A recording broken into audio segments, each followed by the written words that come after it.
Beyond. Beyond. Beyond. Beyond. And bonjour as well. Welcome to Beyond episode 517. It's the Paris Games Week edition. Ooh la la. Yeah, it is. Paris. Wait, that's Yeah, That's yes, yeah. how we it is. Hey, guys. Anyway, Sony had a big press event at Paris Games Week. That's why this week's episode is a little bit late. If you're just tuning in for the first time in history, well, you're in for a real hootin', hollerin', fun, good old ride, because also it's Halloween, and we have brain damage. My name is Max Scoville. This is Alanah Pierce, and that's Andrew Goldfarb. I thought we were all going to get spooky nicknames. No, and that one is Did you Marty do that? Long John Sleva. Terrifying. It's really terrifying. The most Alanah- Alanah type of underwear. No. Pierced with a sharp thing. Ooh. I don't know. Like a vampire? Oh, cool. I don't get one. And Andrew. Yeah. Goldfarb wire. Stone. Featuring special guest Andrew. Anyway, yeah, it's been a very busy week, and it's also Halloween, which means we're all, in addition to being busy and stressed, we're also scared. We've had so much candy. Yeah, a lot of so much candy. Let's talk about the conference. Sony had a big old press event thing, conference, announced a bunch of games, showed off some new trailers. What was our take on the conference as a whole? You want to review it? Just top level, I really enjoyed it. And they went in saying that it was going to be that E3 was only the first half of the story and that this is the second half. And that's was sort of literally true because they did retread on a lot of the games we saw at E3. But that being said, it sort of resold me on all the games I was already excited for. And plus, they revealed some new stuff that we'll get to later and sort of assuaged some of our fears that they had given up on indies with that pre-show. I definitely liked it, and I was consistently interested, aside from some parts of that pre-show. But because it was largely about games that we had already seen at E3 without release dates, it felt a little redundant to me from a business perspective. Like, I definitely enjoyed watching it. I was not bored at any point, but it's like I would have preferred that they waited to PSX and give us release dates. Because that's what I wanted. I wanted that, or like other major announcements other than Suckerpunch's new game. Yeah, that's pretty much my exact take on it. I don't know why they did this now. Like, I like the idea that they have a presence in Europe. I think it's important. I think this is a better show than Gamescom for them, timing-wise. But if you don't have anything to say, don't say it yet. Like, you have PSX is 6 weeks away, and like if that would have gotten them enough time where they could have come out with more information about these things. Like right now we have just a bunch released of them as trailers, really. You know. Yeah, and like so many of these, like they're pretty trailers, and they make me excited for the games. But like they weren't gameplay trailers anyway, so it's like there was no need to get these out now. Like give me more information about the actual game itself, and just wait. I think like this proves that exact fear I have every year when Sony has like 8 press conferences, because like if you're gonna do TGS and have PSX, then don't do Paris Games Week. Like we just didn't need this. I had a thought about the timing of this that like potentially the internet will tear me apart. The Xbox One X is coming out. Like it could be like, obviously PlayStation 4 is leagues ahead, but I don't think that it would be stupid from a business perspective to be like, hey, this console is coming out. We know that they're trying to build hype around it. Why don't we just drop all these amazing trailers with games that look beautiful regardless right now? I think it's 100% fair to say that this is, some of it is smart counter-programming. Then why do a conference though? Like why not just drop those trailers? Because that's not, like, that's It's more weird. hype That's what this Sony way. does. Sure. Yeah. Sony structures it. I guess I'm just like, I don't want to, like, it's hard to say without sounding too negative, because I actually really did love everything they showed. Like, there was nothing really they showed. Well paced. I want to mention that. Totally. Really, really well For paced. like the 5th time in a row. Yeah, Like they're great at Sony is getting really good, minus the PS4 Pro event, at pacing these things out. And like, I totally agree with you. Like, I was never bored. I was never like, I don't want to watch this. I liked every trailer on its own. I just, as a collection, like as a whole, there was almost zero new information in that entire hour-long. I totally agree. And would if they you- had waited to PSX and given us release dates, I would have been happier. But again, What, 6 weeks? You think they're going to have release dates in 6 And I don't weeks? even Also, mean- would you rather have release dates that just No, they exactly. don't hit? That's totally. Release dates aren't what I mean. Release dates don't mean anything. Release date, like those release dates, they could have put an arbitrary day and it would have been delayed and it doesn't matter. That's not what I mean by more information. I just mean I didn't like that God of War trailer added literally nothing to my knowledge of that game. There was no reason to show that. There's a fire Baba Yaga. Like, I feel like I would rather have not even seen anything than see that. And I think that's more of what I mean. Like the Ghost of Tsushima reveal and the stuff we'll get into in a little bit, like, yes, awesome. Show me that stuff. That is cool. But I don't think, like, even that Spider-Man trailer, like, we still haven't seen open world gameplay. We still haven't seen anything significant over what we saw last time. We got, like, cool bits and pieces, but, like, just wait. Like, I just don't need to see that stuff right now. Well, yeah, I think you're totally right in that. Where does this live? Like here or PSX? Obviously, Paris Games Week is a huge part of that's a huge gaming event. And PSX, they're still kind of growing, but at the same time, that is a captive audience. That is hardcore PlayStation fans. Yeah. So I would be totally fine if they just put out trailers alongside this. Maybe do something akin to a Nintendo Direct. Like, Yeah. I don't know. How many conferences a year does Sony need to have? Yeah, They're exactly. cool, but and again, Yeah. the release dates thing was very stupid. Yeah, I totally agree. Like, I liked it again. I would have liked to have seen more information or more new games. Otherwise, it feels like redundant. But it was enjoyable to watch. But again, I think this is probably an Xbox One X thing that they are like, let's buy in on that hype right now and drop all of this stuff that looks and it all looked gorgeous is the thing. They're like, this is a console that they're marketing as being the best looking thing ever, and games are all going to look better on it. You're like, well, let's like take a look at how goddamn good our trailers look. Like, look how pretty all this stuff is. Your new hardware doesn't mean anything. Like, I think that was probably their Sony's strategy. been games this whole generation. Whether it's their own games or whether it's third-party games that they partner with, like that's what they've been pushing experiences forward as opposed to technology. Yeah. Yeah. So do you guys want to just start getting into individual stuff? In those games. You want to start with Shadow of the Colossus because it's the one thing we actually got to play. Let's and go we got a right date. And we did get a date. Got it? Yeah. Damn it. Damn it. You beat me to it. What the date was? February 6th. Nice. Best day of Pre-Valentine's February. Day. No, it's not. You already know what the groundhog's thinking, but it's not out of the woods Val- yet. Any Valentine's Day games next year yet? Because like last Yeah. Persona was last year. Yeah. Yeah, it was. Anyway, no, it wasn't. Yeah, It was Shadow of the April. Colossus. Marty played the most of it, but did you get to play it? No. We waited 2 We hours. waited to play a this very game. We long waited time to 2 play it, hours. There was a A lot of hands-on people were event. very bad at it. There was a hands-on event with one station, and we waited 2 hours, and then we got to play the first Colossi, and then I played the third Colossi. I Thirteen. think- Or the I think I 13th. played the 13th. Yeah. First and the So 13th. in So first and foremost, the game is stunning. Like the game is beautiful. The art and the visuals are rebuilt from the ground up. The lighting looks really great. Something about hair. the sky. Yeah, the is- sky looks amazing. The like particle the effects. way that light comes through the clouds, like you can see that on screen if you're watching the video version right now. It's just beautiful. And also just the texture work, like Wander's like little cape Tunic. or frock or whatever it is. Alana and I were trying to think of what to call it in the preview. Yeah. It's just like a weird scarf. I think it's like a tunic. It's Yeah. some It's sort like a of potato drape. sack. Yeah. I don't know. Whatever that item of clothing is has like a really cool, unique texture on it Yeah. when it like shines in the light, and then also like So fur cool. and Physics, hair man. is. That horsetail. I'm very Yeah. impressed by the fact that that horsetail doesn't clip. Do you- I've pointed it out multiple times. So when they brought Tomb Raider over from like 360 hair, to Xbox One, and they talked about the hair for like 45 minutes, and we were like, oh my god, stop it! Like that's honestly what I kept paying attention to Yeah. during this was all the hair. And there's also a shot or a scene like when you're on your way, I think, to the 13th Colossi, you go through a forest, and the forest just looks gorgeous. Like it totally looks like it looks on par with stuff from The Last Guardian, which is insane for a 12-year-old I think game. this looks like miles beyond like Last Guardian. Yes. I mean, Probably yeah. because I agree. this is totally revamping a game that came out 12 years ago, but it's from the ground up. Yeah. So they're using brand new technology. But on that note, it definitely revamps it graphically.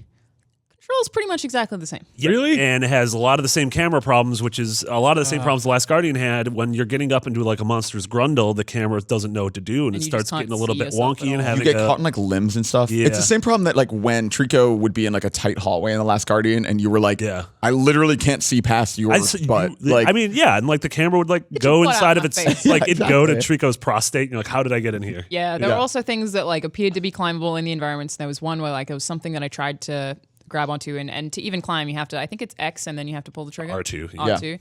R2. Which is in itself weird, but multiple times it just didn't work. Yeah. Like, I was like, I'm pressing this trigger, and he's just not grabbing the Sucks. thing, and like Yeah. it's very It frustrating. also feels weird just in, compared to the climbing this year in games like Zelda and Horizon and AC Origins, which just is, I mean, it's 12 years later, so obviously technology's grown. That's really the thing, is that this hasn't aged mechanics wise. Yes. So That it being makes said, sense to play. I was talking with Caleb, and Caleb seems to remember them saying at one point there is a second completely different new control option. Oh, interesting. And that was definitely not available to us yesterday. Why not demo that part of it? I don't know. Why have only one demo station? that was the game everyone there wanted to play. Yeah. But despite the fact that it is kind of janky, I don't think it's so bad that anyone's going to have trouble playing. No. I think everyone will finish it. Everyone will enjoy it. It's just going to have some fun. it's worth it. Like the game is totally. worth put. Like Yep. I hate when you have to fight against a game to play it, but like Shadow of the Colossus is one of the games that is 1,000,000% worth any camera issues or any control issues you'll have with it for the actual experience. Well, and like there've been a lot of imitations, even like a lot of indie imitations with 2D like boss rush modes, like Titan Souls and stuff like that. But no game has captured what Team Ico did with Shadow. Like it's singular, like it's unmatched in some of the stuff it does. So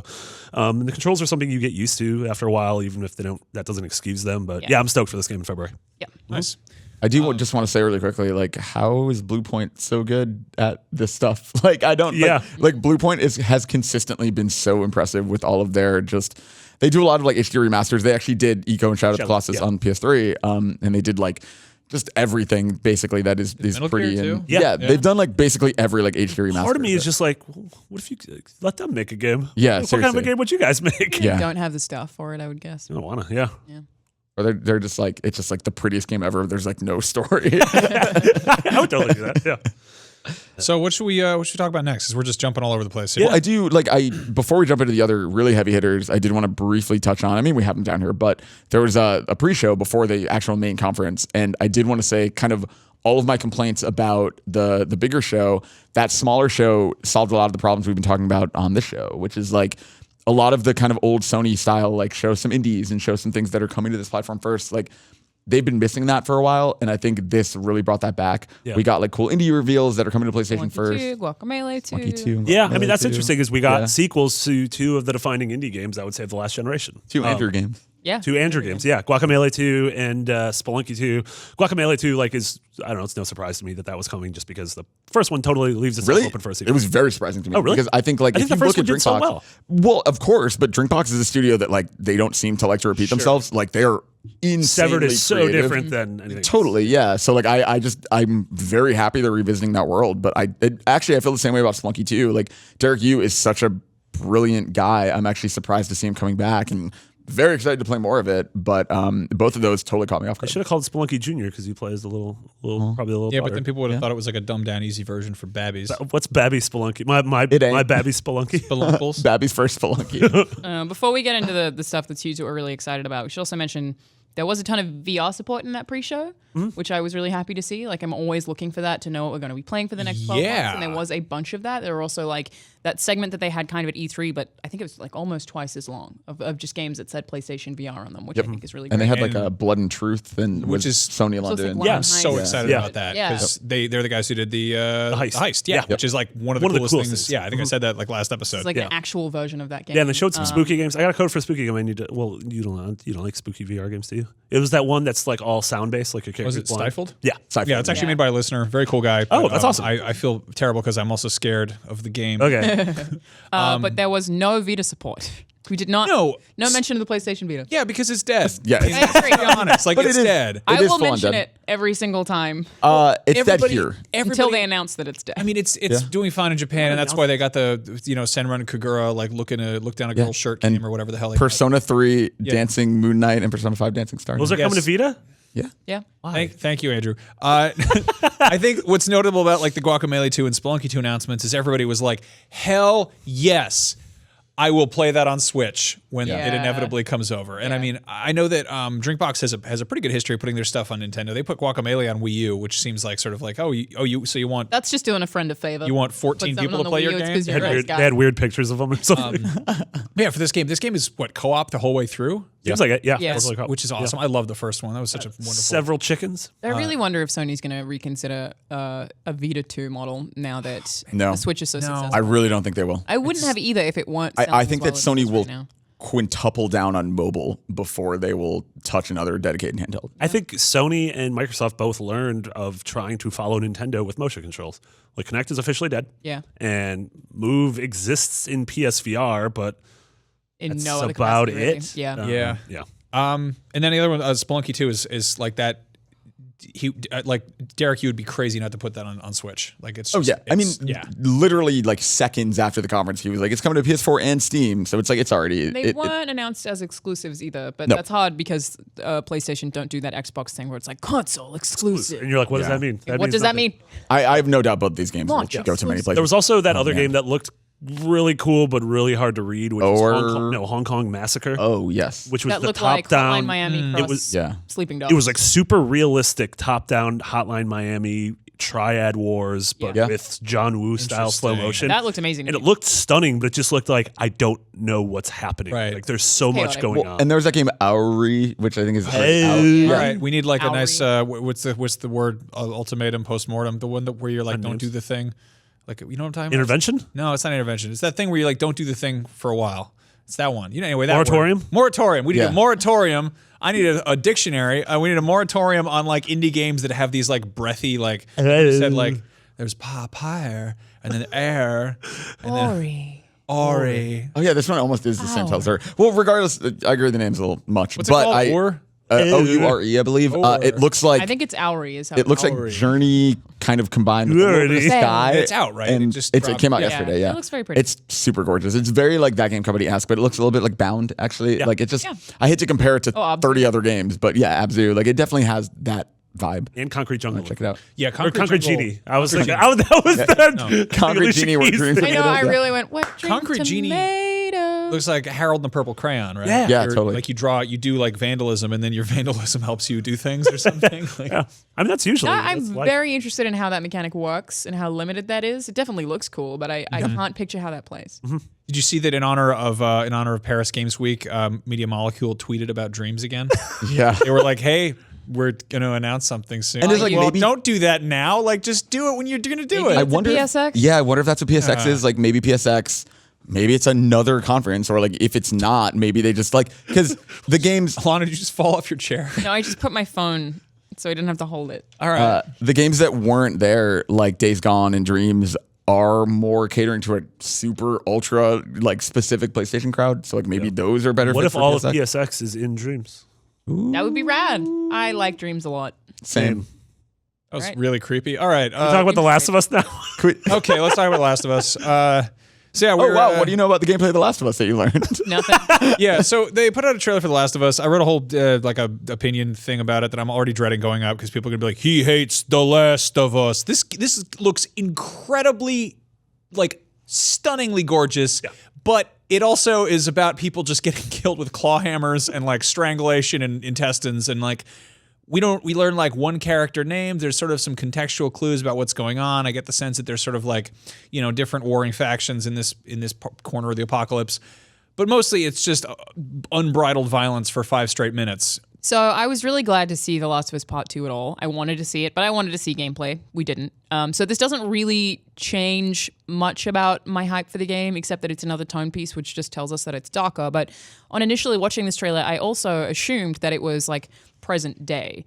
But then some information kind of got out that maybe this is like Ellie's mom, meaning that it's older, meaning that Well, I'm confused I mean, as to how they're society is clearly at this point. This woman's pregnant and they're threatening to cut the baby out of her.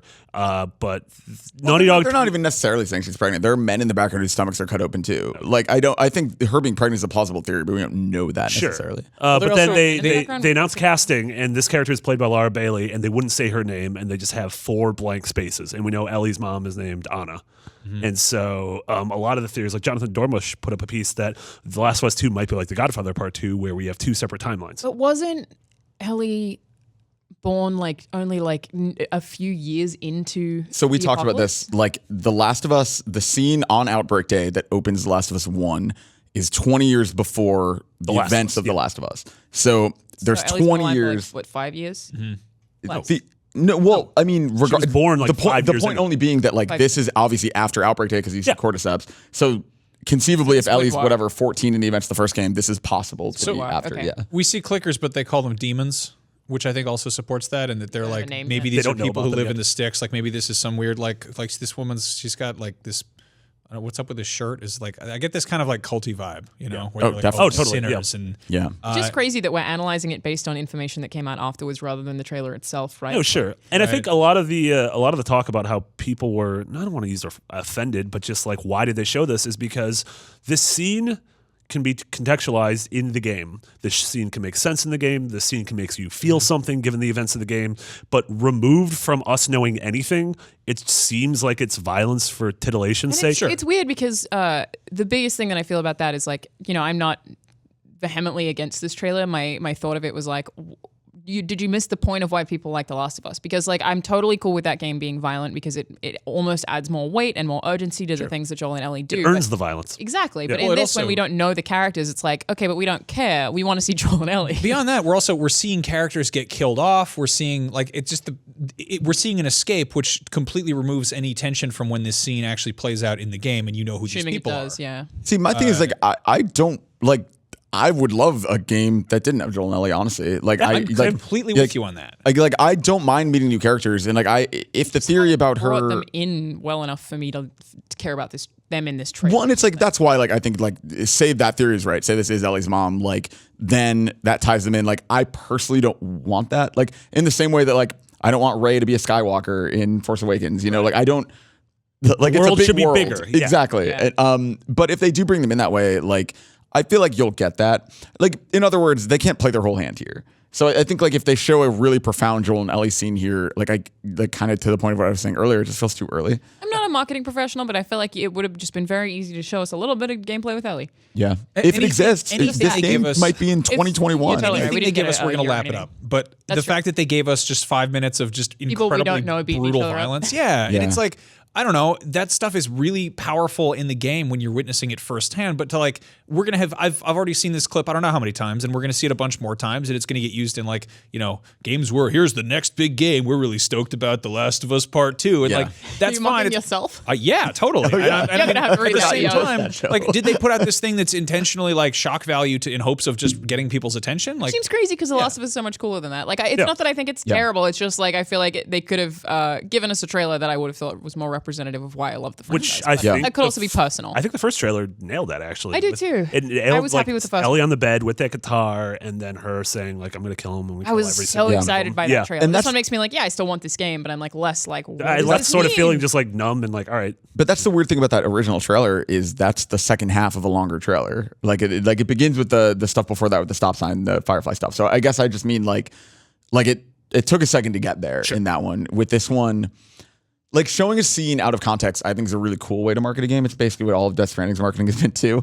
I don't think any of this can be in the game. But I think my problem with it is more if they're only doing that because none of the game exists yet, It's then totally they shouldn't possible. be showing those scenes. I don't know. I also want to back up and say I said there were men in the background with cut stomachs. I don't know if that's actually true. I just I don't remember think there are. I read Jonathan saying there was a plausible reason that She may have they may be referring to men as well in the same way. Maybe Just Mr. read Mopson. Jonathan. Mr. Mopson Super area? interested in You mean this, like this Mr. part Mopson? of it. some Yes, kind of a that's it. fungal infection that they think they can cure with weird Yeah, backwoods methods. exactly. By bleeding it out. Well, I just wanted to say we don't know for a fact that she's pregnant. But we did very, some, very excited about Max and Jonathan did some good sleuthing, and the whole theory street that sign. this takes place in Seattle is just pretty much true. Yeah. You guys found the traffic sign that's 1-to-1 with the sign in Seattle. So cool. Mm-hmm. Yeah.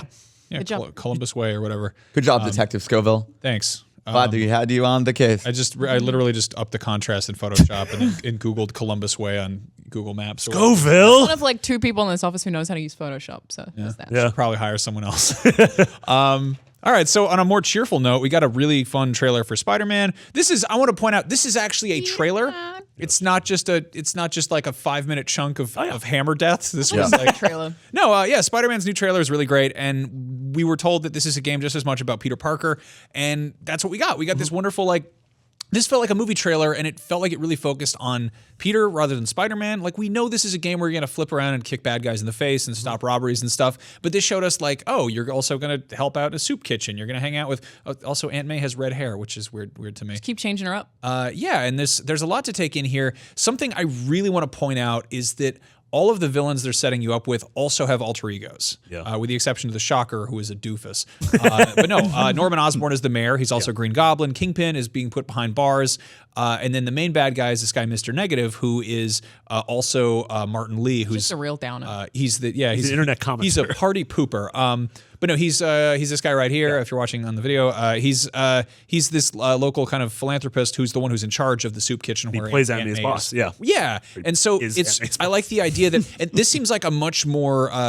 I guess I don't know if fleshed out is the right word to say yet, but the same thing that they were trying to do with Telltale's Batman, where it's like Kinda, totally. yeah. you're also being Batman and Bruce Wayne, which is neat. We haven't seen that I before. love this trailer. And you play as Mary Jane. Yeah. Yeah. So we got in an interview that Joe Screbbles on our UK team did with Brian Intihar. We confirmed that you play as Mary Jane. Yeah, we sort of guessed at that based on that shot where it's just over her shoulder. But Yeah. I love this trailer. This is exactly what I wanted to see for more of this game. I really want to see more of Peter Parker, and I want to see more of the high school stuff and all of that kind of stuff that we know him for. I pretty much can't flaw this trailer. Well, and that's why I like the idea that this is a Peter Parker after kind of what we're seeing in Homecoming. I like that those two things can, because that is newbie high school Peter, whereas this is Peter is a pro. He's like in his Yeah. mid-20s. He's been doing this Yeah. for almost Yeah. 10 years. Yeah, seemingly. exactly. Yeah. Which I think is Is it really, really cool. 7 years or something. I think Yeah, the whole, yeah. whole, 7 years. whole tone of the Yeah. trailer is also that he's like, "Hey, man, the Kingpin's behind bars. I think we could take a breather, Yeah. take a break Yeah. from things." And it's like, there's a which is cool because then bad we guy. saw Miles Morales in Yeah, the last one, and that's so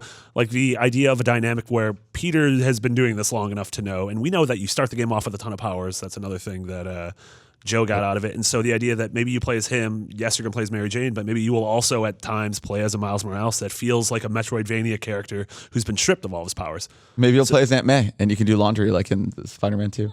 She's in a soup kitchen. Maybe you could ladle soup. Yeah. Like, Press X to ladle. I was saying on the conference yesterday that like I hope it has some bully elements. Like Yeah. we can just go do English class for a bit. That'd be Like cool. maybe there's a cooking class that I can just do go. those I'm gonna go dumb mini games. Yeah, just to go serve soup to the homeless. Curfew! And say nice things.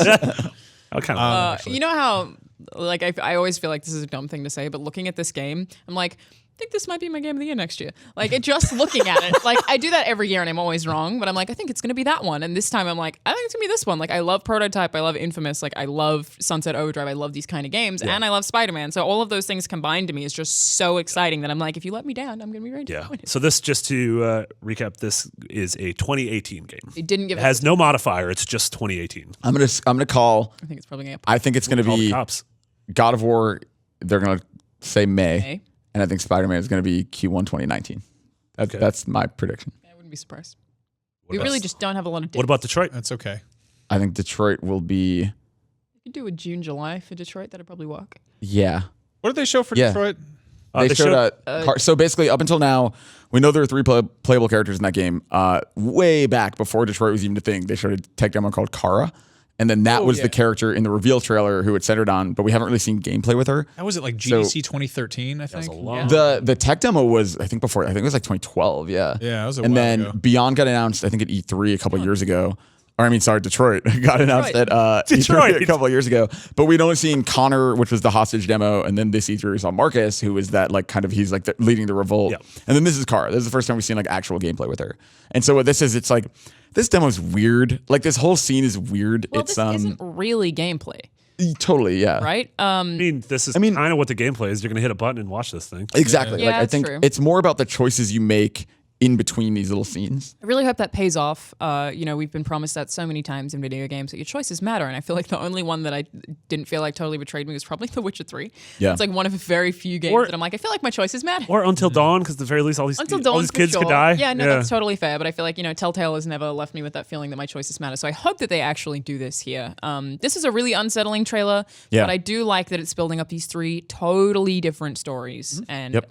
I'm very interested in this. Yeah, and I still like Andrew. You and I saw the BCD of Marcus's demo at E3, and we both walked out being like, "Holy crap, this looks really cool!" It's also just very. I really like this kind of weird spectrum they have too, where like I think Connor, who's like a police consultant, is kind of the good android, and Marcus, who's leading this revolt, is kind of the bad android. And I love the idea of having The Kara compliant. right in the middle, Yeah. who could go either way. Yeah. I think that is such a fascinating dynamic, and I think that might work really, really well. And the Connor in that initial hostage demo reminded me of how Kay is treated in Blade Runner 2049. he's like he's in that, obedient puppy dog. yeah, and like Yeah. he's walking through the police station, and like people are looking down on him and like bumping into him, and like that's sort of like how Connor is treated by the actual It'd cops. be really interesting to play this game after Blade Runner 2049. Yeah. 'Cause Yeah. People are Yeah. like, oh, they ripped this off, and it's like, well, No, everything. Well, I always want to love David Cage's games, and they're always impressive on some level. I thought Heavy Rain was like just stunning when I first played it. But they have their imperfections.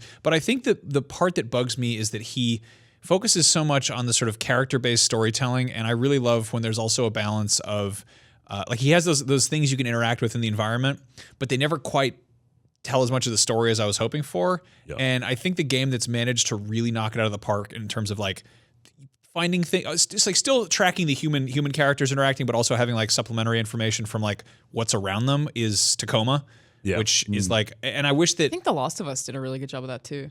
yeah, I mean, Really good job of like giving me things that I pick up that just like devastate me or inspire. Oh yeah, me what's the or- name there's the of one character that was gay that they never talk about. Like Bob, you yeah. could just like find like But a magazine. what's the and name? stuff. There's also like a character you never even meet, but it's like environmental storytelling of There's Rat the guy Man. who's like God, what's his murdered name? all of everyone in the Forget his name. the Rat room. Man. It's not Ratman. No, he has an actual name. the Ratman. But no, Max, I agree with that. I like. I think it's interesting looking at these games because they look really pretty, and so people are comparing them to Spider-Man and God of War and all these other games in the conference. But like, really. They're just like way higher budget Telltale games. Like they're not exactly. Like Yeah. they're not open world games or anything. Like you're not going to get to like fully explore.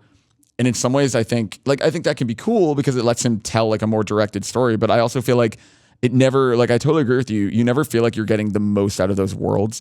And like this world seems so rich that I feel like it would be disappointing if like we're only getting these little drips of the story. I thought Beyond did a pretty good job of it when you could like just fly that. Don't do that, please. Just don't. We don't have to do that. It's the name. It's the name of the. It was the name of the podcast, but also the name of the game that the ghost was in it. You can have the ghost go See what I around. did And, Defoe. yeah. I was gonna say that I have played this. I think you guys played it as well. Yeah. Yep. And I think it controls pretty badly. Yeah, I mean, Yeah. I liked.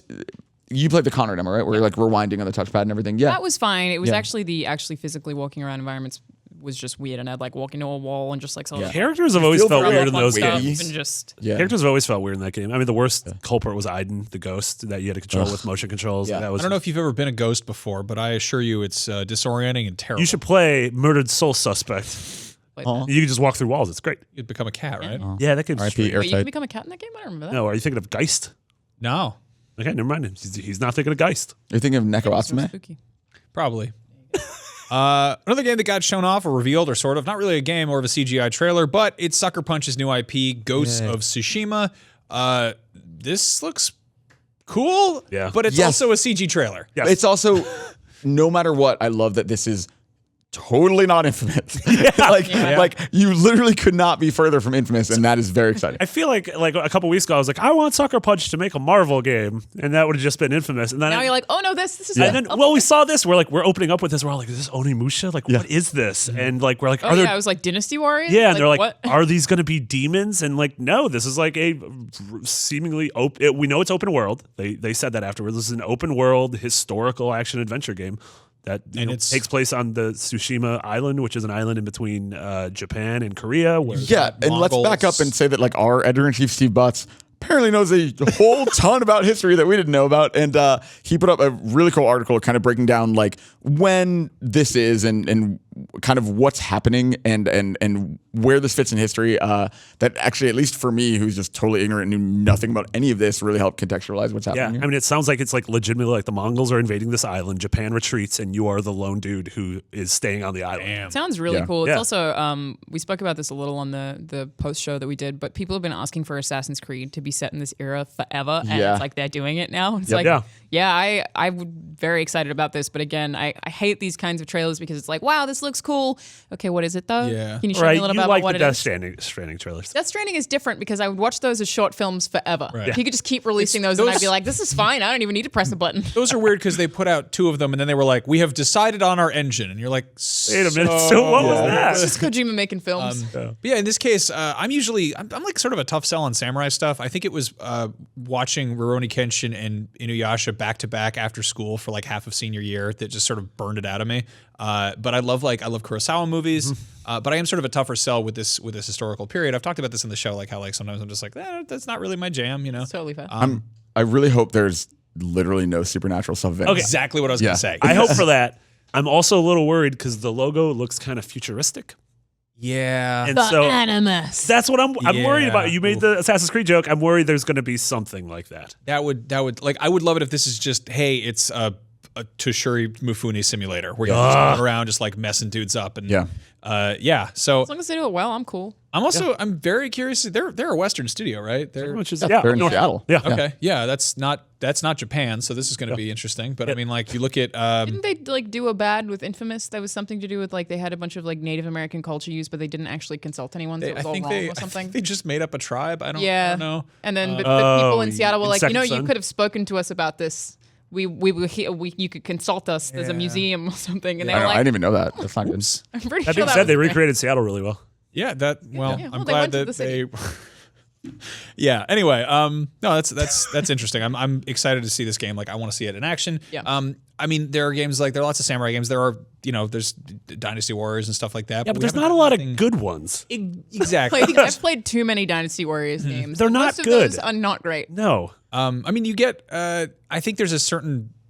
I don't know. Pretty People fun. always get mad at me for saying this wrong. There's like a different focus of quality in between Eastern and Western games, I feel like. And we ran a piece on this, talking to Shuhei and to Alan Becker that you can read on IGN.com. Okay. About Japan Studio and about that kind of philosophy difference. Okay. Sorry. Yeah, I mean, continue. Japan Studio, I'd say was, and I mean, Kojima is kind of the exception there. Sure. I mean, there's other exceptions too, but like, there's a certain like, I don't know. Sometimes it just you look at like a texture and you're like, oh, you didn't really spend a whole lot of time on that one.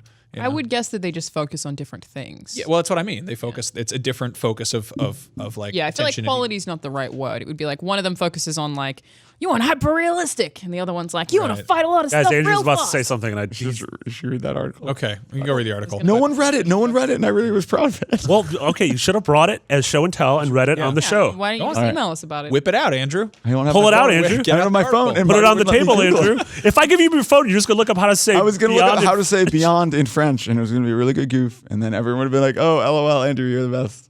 Anyway, yeah, I loved Sleeping Dogs, which was totally like paying homage to like Hong Kong cinema, but it was made by a bunch of dudes in Vancouver. Sleeping Dogs is great. Yeah, and it's like I mean I also love like Yakuza, which is like the same thing from Japan. They're just very different in terms of how you Also, do things. Suckerpunch is really good at making Yeah, games. Sucker Punch is like Games. really just and so Yeah. I'm like, what does the samurai version of that look like? It's really they made the games about the French raccoons, and then they made the games about the superheroes, and now they're making this. Do you I think think that's really cool. And then they I made really- the Rocket Wheel game for N64. I really want to see, this is nerdy, but I want to know if this is running in Decima.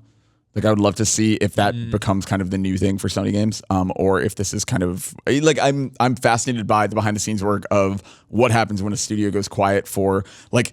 Infamous was a launch title. Yeah. I mean, it was a little after launch launch, window. but I mean, it was like launch window. And so like they've had that long to learn this hardware. Yeah. And like, I really want to see what they can do. And I want to know how they're making this. So game. just to clarify, Decima is the engine that Horizon Zero Dawn and Death Stranding is being run in. Yep. Was it Gorilla that they were the first to use? That was it, right? their engine. Yep, it's That's their their They engine. gave it to Kojima. Yeah. You can. Kojima went to their offices and Herman Holst gave him a wooden box with all the source code. The on the drive. engine.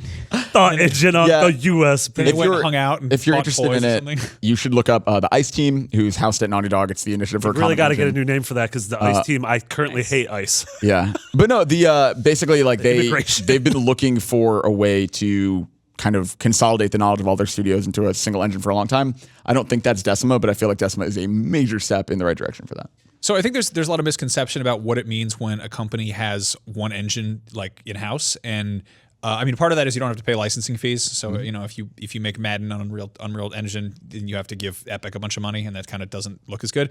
I thought it was because you just share assets, and you're like, oh, let's have the Madden guys in Stormtrooper armor, and let's have Battlefield with the Need for Speed cars, and in reality, it's more for staffing purposes, I believe, where they can swap people between studios if They they know need how to use the engine. Yeah, so it's less Technically, training you can involved. swap assets anyway in different engines, but Well, they never trained me on how Well, to use the maybe. engine, so I Yeah. don't know. But, technically could. yeah, when you I see think it stuff like depends. I don't know, like IdTech and Frostbite and stuff being used in house. And I think it's less about transferring assets as in like a texture for a wall, and more about like the physics collisions of certain You like can't do that. like the way a door opens or something. Like, does it open inward or outward? Like, that's not something you import Does between the engines. door So, just like yeah. explode for no reason?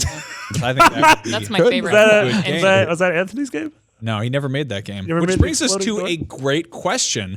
Andrew Beck says, question for next rapid fire. If you could pick one game to be uncanceled, what would it be? Well, Anthony Gallegos' Door Exploder. This little inside goof for fans of other podcasts. But also, obviously, Amy Hennig's Visceral game, the Star Wars thing, whatever the hell that was. Yeah, I mean, I think a lot of people wanted Star Wars 1313, but I don't know. That never really grabbed me. And then they were like, it's about Boba Fett. And I was like, oh, is that who that guy in the thing was who did not have the fun armor? And apparently it was going to be like a Metroidvania thing where you went and got pieces of the armor. And I was like, I don't know if I want that. I don't know. Just, Be great to me. I don't know. I'd rather do whatever I don't know. The idea of like Uncharted with Star Wars sounds Totally. rad. And also read for more homework. Go read Jason Schreier's piece on Kotaku, sort of about the inside story of what happened there. It's fascinating and just depressing as all hell. Yeah, and for sure. Again, I marvel that literally any video game ever gets made, and even more of a marvel that any of them are good. I would have really liked to see what Rainbow Six Patriots became. Ubisoft is glad they didn't because Rainbow Six Siege is doing very, very well. But I think a more story-driven, team-based Rainbow Six game would be Rainbow really cool. Six Vegas 1 and 2 so much that it, like anytime I think about Patriots, I get sad. Yeah. Yeah, and Siege is awesome. It's Siege just a is very awesome. different type of game. Also, there was an indie darling called Playable Teaser. I would have liked that game. Oh yeah. Oh yeah. Really, Yeah, just- that's a good one. Silent Hills. Yeah. I mean, I wish that I don't know. I feel like Kojima's probably sick of Metal Gear after 25 years of it, but at the same time, like I don't know, maybe the third act of Metal Gear Solid 5, like whatever else. Finish that game. There was an interview way back where like years and years ago where they made it sound like they were going to make a rock band Blink-182. Sad that didn't happen. That's where you went with this? Also, Banjo 3, there was a tech demo. And Oh yeah, also that. Earthbound 64. Oh, Yeah. this is just getting sad. I mean, Earthbound 64 is my parents' marriage. My parents are still together. You're not still together, Marty. marriage is not a game. Real quick, I want to do a little what VR playing in between two questions. What are V forgot- playing? I got a chance to jump into Doom VFR and Skyrim VR this morning, and I had a really fun time with both of them. Ooh, I hated Skyrim. Yeah, did they fix the movement in Skyrim VR? So they did a thing. What was your issue? Was you were teleporting around and it was like really weird and hard to get the hang Yeah, of? and it was like because there's so many fast-moving enemies, like there would be a rat behind me, and before I could turn to see it, it would be gone. It would be in front of me again, and I was also in a part that was like dungeons, and you don't realize how basically just like cramped straight dungeons are until you can't move them quickly because you're teleporting in VR. So it was like that was the setup that I had, and it was just like an awful way to play that game. It wasn't that it was made badly; it was just the worst way to play Skyrim. Right. I think that the fact that it's not a different game that's made for VR, it's just Skyrim with VR components and motion controls is like it's pretty ballsy. Are you able to play with just with a controller, or does it have can, to? Okay. yeah. So I think if you're playing with just a controller and having Wasn't allowed to. doing the the fireballs and stuff, I was playing with motion controls, and they did one thing that is supposed to make the movement easier, which there's like a one where you hold down one of the move buttons and you just go forward, and then you are using the buttons on the other move controller to sort of steer with little like clicky movements. And it sounds like the most nauseated thing in the world, but they do this sort of tunnel vision effect where there's sort of it basically blacks out your peripheral vision, so you're just looking in the direction you're moving, which works. I'm also Saw someone doing that yesterday. Yeah. Actually.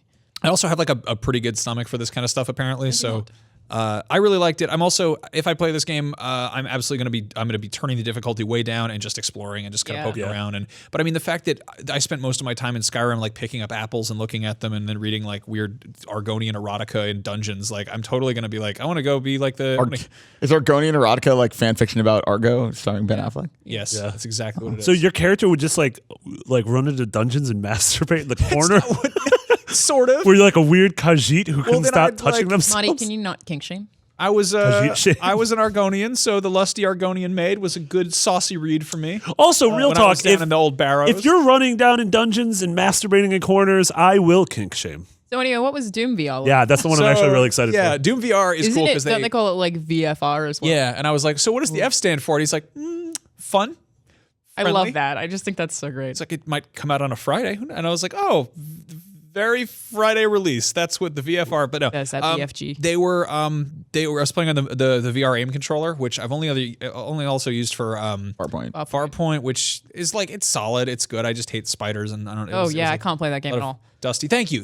Please, like I just really I appreciate that. There's also spiders in Spiders Skyrim. are terrifying. But I'm like, I don't know. Oh yeah, I did a spider boss fight actually in Skyrim VR, and it was awful. It was just like because the spider's so big, and everything in VR is so much more invasive because it's in your space. Like I hated that. Yeah, I feel like I haven't gotten to the spiders in Skyrim VR, but they're kind of stupid. Like those spiders are just like these wonky like big dumb idiots. It was just like two times as taller than me, so it was terrible. Don't worry, because in 2017 the trend is to turn spiders into sexy women. So now that Shelob. yeah. But I guess Wild kind of did that too, right? in Doom, that was a snake, right? Yeah. in Doom, they just kind of turn you loose in a hallway, and it's very arcadey. It felt almost more like something like House of the Dead? Area 50, House of the Dead, Area Cool with 51. that. I'm totally fine with that. And it's just I don't know. I had like all the weapons and I was all super powered. And I think we're probably playing me on like a kind of dummy difficulty, but it's still like super fun. Basically, if you hit an enemy enough, he'll start like flashing blue, and you can teleport into him, and he'll explode, and you get all his things. And basically, that's a replacement for the glory kills that happened in the regular 2016 version. But it was just like I don't know. It's just the shooting was fun, and it's weird because you're using on the aim controller. You're using the D-pad on like the front of the gun to move Yeah, and forward. it's like on and the inside, right? It's But then there's really also a thumbstick as well somewhere. Isn't there? There's a lot going on there. I like that controller. Yeah. I think it takes a little bit to get used to, but I think that is a smart peripheral. Like I think Exactly. it really does feel like a gun. A lot of games reloading is press a certain button to pick up a weapon is like you put the gun sort of into a holographic representation of a weapon. Like a little bit of a learning curve, but I can't imagine a way that could have done better for the first iteration of it. Yeah, the weird thing here is that you're dual wielding. You have your head is controlling your left hand, and the rest of the gun, the other gun is your two hand. This is hard to describe. This is the problem with describing VR stuff. But basically, one of the triggers on the controller, you hit that, and your left hand on screen throws a grenade. Okay. And then you use, I think, one of the triggers to shoot the gun in your left hand. It's like a little bit hard to process, but I had a really good time doing it. Those monsters look just goddamn terrifying. Yeah, that sounds great. But like you go through this hallway and there's just this huge cacodemon, and I think of cacodemons as like, oh, it's like a cool, like, I mean, I had those as like a buddy icon in high school, or like as like it's like a weird koosh ball. That's there's like these mad balls that have like testicles and cloacas on them. They're just like these nasty. You say things. cloaca so much. Yeah, I'm sponsored by cloacas. It just always Full makes disclosure. me think of Quokka, which is that really cute animal. Yeah, quokkas don't have cloacas, but they are marsupials. They got some other stuff going on there. They Anyway, Those the ones with the spinny dicks. we talk about the cacodemons. Yeah, we could talk about those cacodemons. Yeah, this one was too big to fit through the door, so I was just like hiding outside this doorway, and it's just like, it's just like outside, and I was just like shooting rockets and stuff at it, and it's just so gross. It's the size of a small car, and it's just hovering around, and I like shot it with a shotgun, and one of its arms fell off, I think, and I was like, I didn't know you had arms. What's going on over there? And I don't know. I love how like it's.